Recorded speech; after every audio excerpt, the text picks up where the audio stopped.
জানেন? একজন শোনাই আপনাদের, মন দিয়ে শোনেন। তিনি কেমন পর্দা করতো, কেমন ভাবে চলাফেরা করতো, সেই পথে যদি আপনারা চলে আম্মাজান ফাতেমার সঙ্গে আপনাদের জান্নাত নসিব হবে। এই টিভি সিরিয়ালদের নায়ক নায়িকাদের নকল করে লাভ নেই। আম্মাজান ফাতেমাকে অনুসরণ করে রাখে, জীবন বদলে যাবে, ইহকাল এবং পরকালে শান্তি পাওয়া যাবে। বলেছে যা যা যা হতে চাও চাচিও নারী পরদা প্রশংসা ও গো মা জননী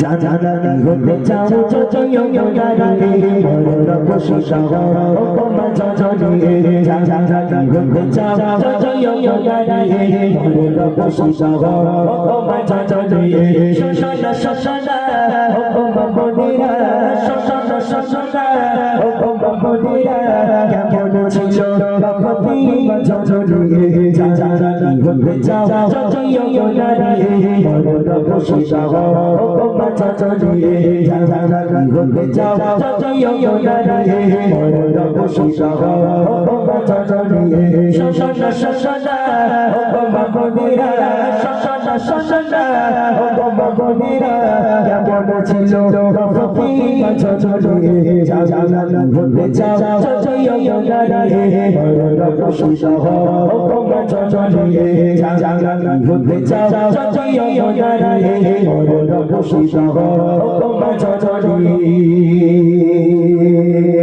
প্রথম নাম্বারে আসছি পর্দা। আমার ঘরের মায়েরা, আমার ঘরের ফাতেমারা কেমন পর্দা করে, আর নবীর বেটি ফাতেমা কেমন পর্দা করে। আমার ঘরের ফাতেমা আজকের এই গ্রামের নামটা কি আধার মানিক, এই আধার মানিকে যে ফাতেমাগুলো আছে এদের পর্দা, নবীর মেয়ে ফাতেমার পর্দা, দুই ফাতেমার মধ্যে পার্থক্য কি কবি লিখছিল?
একটা মাত্র বোরখা, ভালো করে শুনবেন আমার কথা।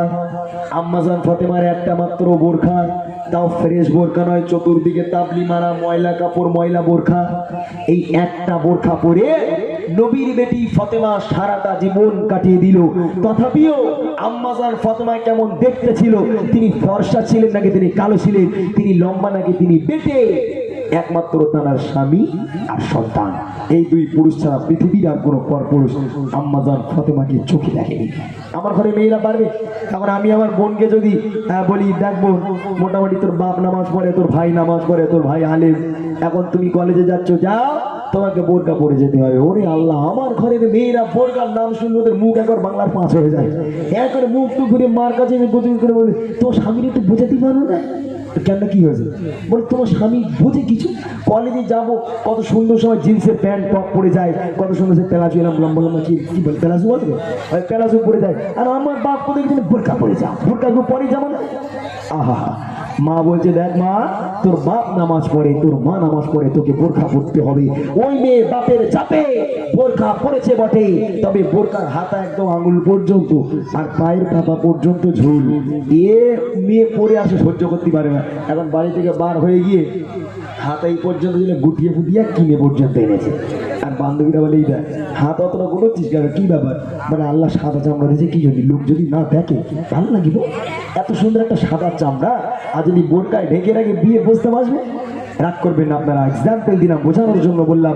আম্মা জান ফাতিমা একটা বোরকা পরে সারাটা জীবন কাটিয়ে দিল, তথাপিও আম্মা জান ফাতিমা তিনি লম্বা নাকি তিনি বেটে, তিনি ফর্সা নাকি তিনি কালো, তার স্বামী আর সন্তান এই দুই পুরুষ ছাড়া পৃথিবীর আর কোনো পর পুরুষ আম্মা জান ফাতিমাকে চোখে রাখেনি, তাই তিনি জান্নাতের রানী। কবি লিখে রাখে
ভাই ভাই বিয়ে হয়ে গেছে ভাই কম বেশি ভাই তোমার হয়েছে? আচ্ছা এখানে রাজমিস্ত্রি কাজ করে এমন কেউ আছে? কেউ নেই? এই রাজমিস্ত্রি কাজ করে কেউ আছে? এই ভাইগুলোর বিয়ে হয়ে গেছে ভাই। একটা সত্যি কথা, নবীর স্টেজে দাঁড়িয়ে আছো তোমরা, সত্যি কথা বলবে, বউ তোমাদের সেবা করে? সত্যি কথা বলো, মিথ্যে বলো না জানো। এই বউ সেবা করে? তো কি সেবা করে আমি বুঝে গেছি, ওদের মন থেকে বুঝে গেছি। এখন নবীর বেটি ফাতেমা স্বামীকে কেমন খিদমত করতো, স্বামীকে কেমন সেবা করতো, আর আমার ঘরের ফাতেমারা স্বামী কেমন খিদমত করে খুব গোদা বাংলায় বলে বোঝাবো। কবি লিখছে দেখে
আম্মাজান ফাতেমা একটা বোরকা পরতো, এক বেলা খাওয়া হতো এক বেলা হতো না। এমনকি এমন এমন দিন গেছে, একদিন হয়ে যায়, 2 দিন হয়ে যায়, পানি ছাড়া পেটে কিছু পারে না ফাতেমা। কিন্তু কোনো দিনের জন্য হযরতে আলীর সামনে গিয়ে দাঁড়িয়ে চোখে চোখ রেখে বলেনি যে আপনি আমার স্বামী হওয়ার যোগ্য না। কেন না? আপনি আমার একটা শাড়ি কিনে দিতে পারেন না, একবেলা খাওয়া দিতে পারেন না। কেমন স্বামী, কিসের স্বামী আপনি? যে বউকে বোরকা কিনে দিতে পারে না, খাবার দিতে পারে না, সে আমার স্বামী হলো? মা ফাতেমা কখনো এরকম কথা বলেনি। মা ফাতেমার পেটে ভাত নেই, একটা পোশাক পরে আছে, তথাপিও তারপরেও আম্মাজান ফাতেমা স্বামীর কাছে মাথা হ্যাট করে স্বামীর শুকরিয়া আদায় করেছে। আমার স্বামী আমাকে যেভাবে রেখেছে আমি ফাতেমা খুশি। স্বামীর শুকরিয়া আদায় করেছে, স্বামীকে কখনো লাঞ্ছনা বঞ্চনা করেনি। আর আমার ভাইগুলো ওরে আল্লাহ, ওদের বলি ভাই বউ সেবা করে, ওদের মুখ সব চুল হয়ে গেছে। কি বলবো বলবো কি বলবো না, রাগ করবেন না। একটা ছেলে যদি রাজমিস্ত্রি কাজ করে, সকাল 8টার সময় পান্তা খেয়ে বার হয়ে যায়, আউটসাইডে কাজ হচ্ছে ফ্ল্যাটের উপরে, 10 তলা 20 তলা ফ্ল্যাটের উপরে আউটসাইডে কাজ করছে দড়িতে ঝুলে ঝুলে। সন্ধ্যার সময় হয়ে গেল, নেমে হাত মুখ দিয়ে যখন হাত পাতলো 400 টাকা দিল ঠিকাদারকে। ওই 400 টাকা নিল ওই রাজমিস্ত্রি। একটা রাজমিস্ত্রি ছেলে, তার মধ্যেও তার স্ত্রীর জন্য ভালোবাসা থাকে। এখন ওই রাজমিস্ত্রি 400 টাকা নিয়ে ভাবতে যাক বউকে অনেকদিন কিছু দেয়নি, বউকে গিফট দিলে বউ খুশি হয়, তো মোটামুটি 400 টাকাটা শাড়ি কিনে নিয়ে যায়, বউ খুশি হবে। রাজমিস্ত্রি ভাই সেও বউকে খুব ভালোবাসে। এখন 400 টাকা শাড়ি নিয়ে আনন্দের সঙ্গে বাড়ি গেল, গিয়ে সাইকেলটা দেখে ডাকে, এই ফাতেমা বেরিয়ে আন্দা ঘরের ফতেমার টেম্পার কি ওই রকম দেখতিস কেন? বুদ্ধি ধরেছ তোমার, ওই রকম দেখতিস কেন? বলে না তোর জন্য একটা শাড়ি কিনে এনেছি। তা বউটা খুশি হলে, যা আমার কিনতে আমি বৌদি মানে একটা শাড়ি এনেছে। তা মোটামুটি বউ শাড়িটা নিল, নিয়ে ভালো করে উল্টে পেল্টে দেখে শাড়ি থেকে চোখগুলো একেবারে আমরার মতন হয়ে গেছে, বড় বড় রসগোল্লার মতো। মানে এটা ওই রকম দেখতিস কেন, খাবি নাকি আমারে? বলে তুমি মানুষ? আর কেন? বলি এটা শাড়ি। বলে কেন কি ওটা? বলে মানসি পরে। বলে কি হয়েছে তো বল। বলি আমার বাপ মা যে তোমার কি দিকে বেঁধেল আমি জানি, তোমার মতো ছেলেটা কেউ বিয়ে করে জীবনে? মানে কি হয়েছে তো বল। বলে অমুক পাড়ার অমুকের বউ কত দামি দামি শাড়ি পরে চোখে কি নেওয়া হয়েছে টের পাও না? তোমার ছোটো ভাই বউটা ছোটো ভাই কত দামি দামি শাড়ি দেয় একটু টের পাও না? বুঝলাম স্বামী একটু হতে পারো না? হ্যাঁ 400 টাকা শাড়ি এনে ওখানে 10 টাকা দিয়ে নাও তোমার আমি ভালোবাসি। দূর আজ থেকে তোমারও তালা, তোমার শাড়িরও তালা। এই তো আমার ঘরের ফাতিমার কাণ্ড। কিন্তু আম্মা জানা ফাতিমা একটা পোশাক পরেছে, আম্মা জানা ফাতিমার পেটে ভাত নেই, কখনো স্বামীর চোখে চোখ রেখে বলেনি যে আপনি আমার স্বামী হবার যোগ্য না। আল্লাহ রসুল বলেছে ফাতিমা স্বামীকে কষ্ট দিও না, স্বামীকে ব্যথা দিও না। আমি তোমার আব্বা বলি, আল্লাহর পরে যদি কাউকে সিজদা করার হুকুম দিতাম, আমি প্রত্যেক নারীকে বলতাম হে নারী তোমরা তোমার স্বামীর পায়ে সিজদা করো, স্বামীর পায়ে লুটিয়ে পড়ো। খবরদার খবরদার স্বামীকে ব্যথা দিও না, তাহলে এ জীবন পরে জীবন দুটোই হারাতে হবে। তাই করে দিচ্ছে নাকি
বাচ্চারা ঘুমিয়ে পড়ে।